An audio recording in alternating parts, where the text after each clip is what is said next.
Segunda-feira, 18ª semana do Tempo Comum. Eu sou o Padre Pedro Paulo e começamos agora mais um programa, A Bíblia no Mundo de Hoje.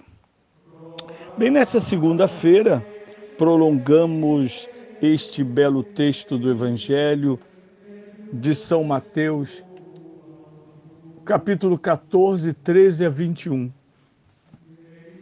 A multiplicação dos pães, segundo a narração mateana.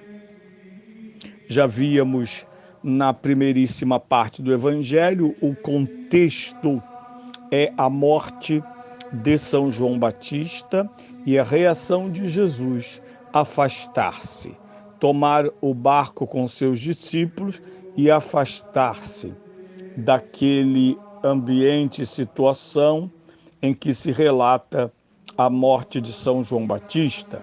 Quero lembrar que São João Batista, segundo o próprio Evangelho de São João, reúne em volta de si, já que era um homem extremamente carismático e, portanto, chamava a atenção jovens de todo Israel, o seguiram.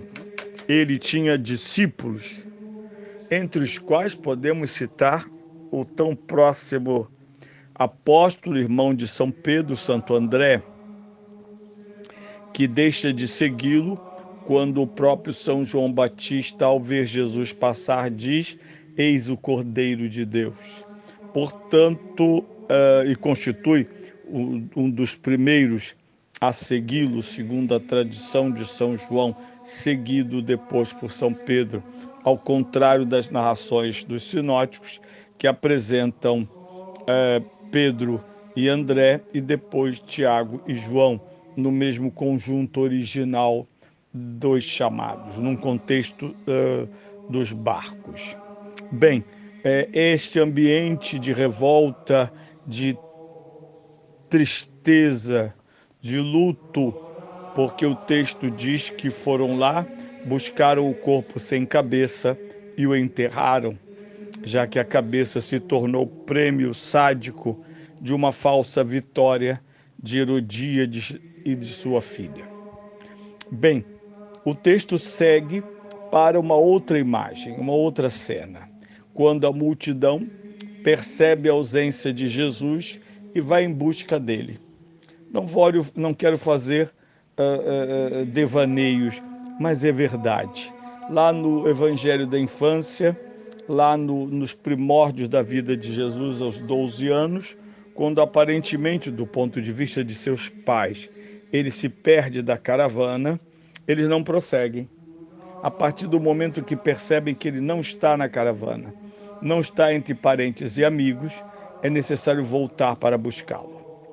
E passar 3 dias circulando por Jerusalém, sem imaginar que o lugar mais simples e para Jesus mais óbvio para encontrar em Jerusalém era o templo.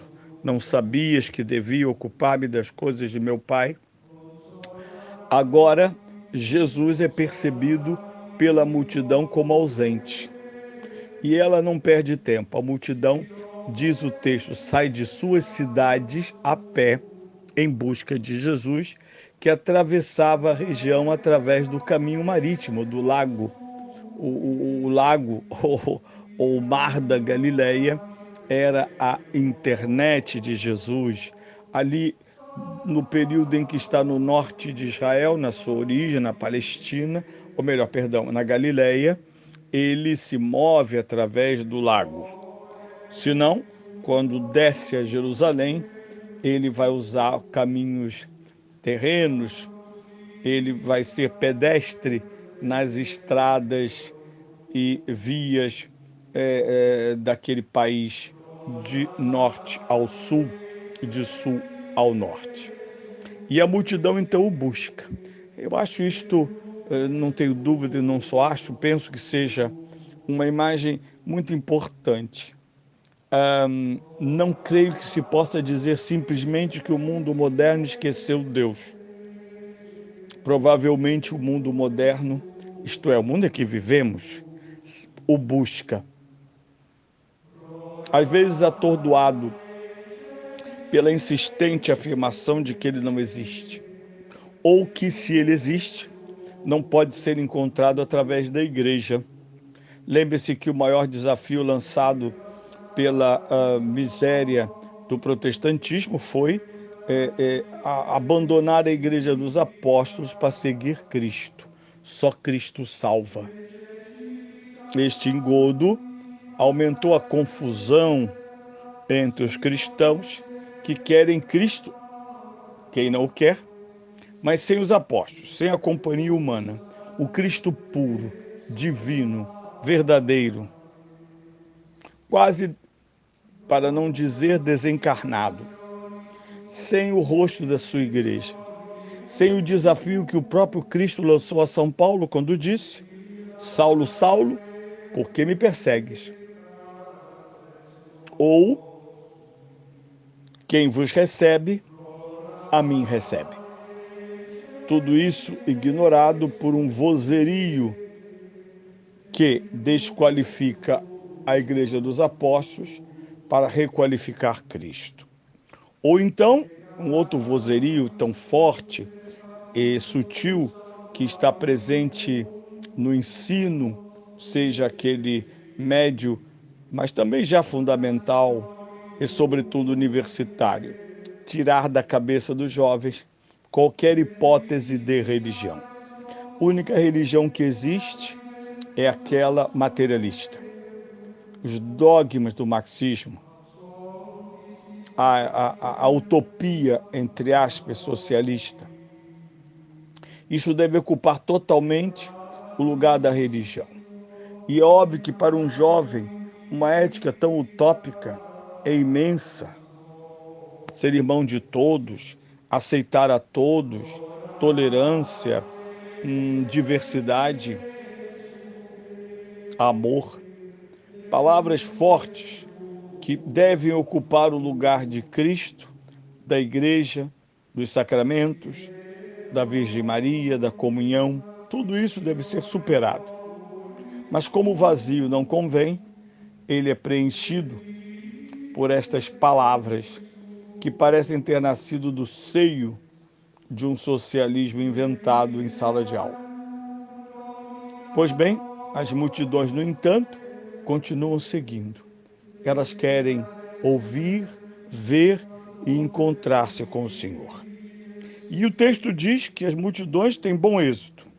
Quando Jesus desembarca do lado oposto de onde saíra, lá estão elas, as multidões.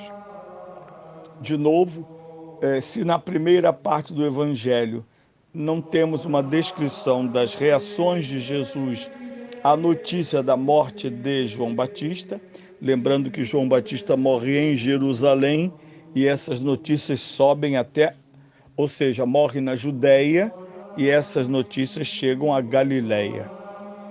Agora temos uma reação. Jesus desce do barco, vê a multidão que já o espera e tem compaixão dela.